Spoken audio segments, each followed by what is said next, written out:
just a slightly more impressive dog, and it looks a little bit more like a dog than the basic one balloon dog. So for this, you're going to need two 260s. Well, one of them does not need to be inflated very much at all. This is going to be used for the ears, and this one, roughly about this much, would be good. Again, it doesn't really matter that much, and if you watch more of these videos, you'll see that at any point you can kind of trim things to make it suit your needs, and I never really pay attention too much to how much I'm inflating, but usually it's somewhere around there.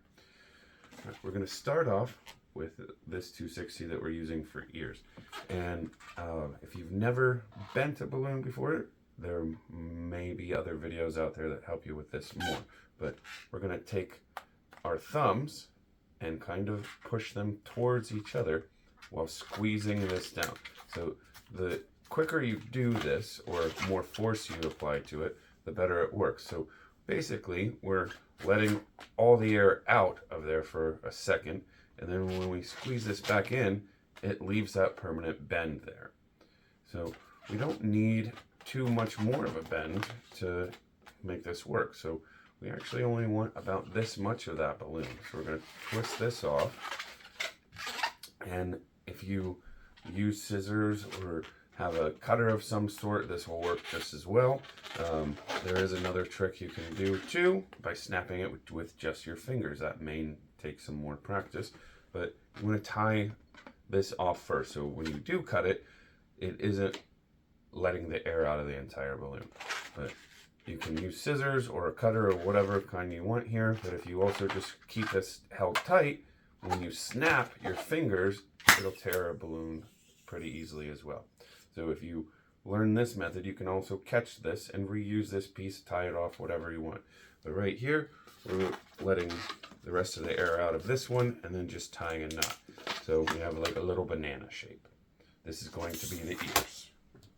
So this balloon, we're going to start off by just wrapping it around the center of those ears. I'm going to twist this around, and I like to tuck this tail through there so it cannot come undone. Then we're going to do a little pinch twist, and if you pass that through there, it'll keep everything a lot tighter as well and less likely to come undone. So we've got the little ears there with a pinch twist and then wrapping around. Now this next one, we're going to do a little loop. That's going to be the face of the dog. And then we're going to just slightly tuck this in like that. And then the rest is pretty much the regular balloon dog. We're going to add another pinch twist here just to keep his head upright and stable instead of flopping around. Just like that. And then we're going to do front legs with a bubble and back to that pinch twist.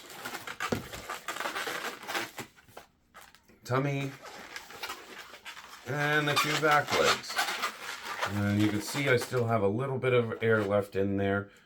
So that may take some practice to get your proportions correct for you so that you have enough balloon to make this happen. Now, the thing that does make this even a little bit better than the regular dog is that we're going to draw a face on it too. And that definitely helps make it look more like a dog.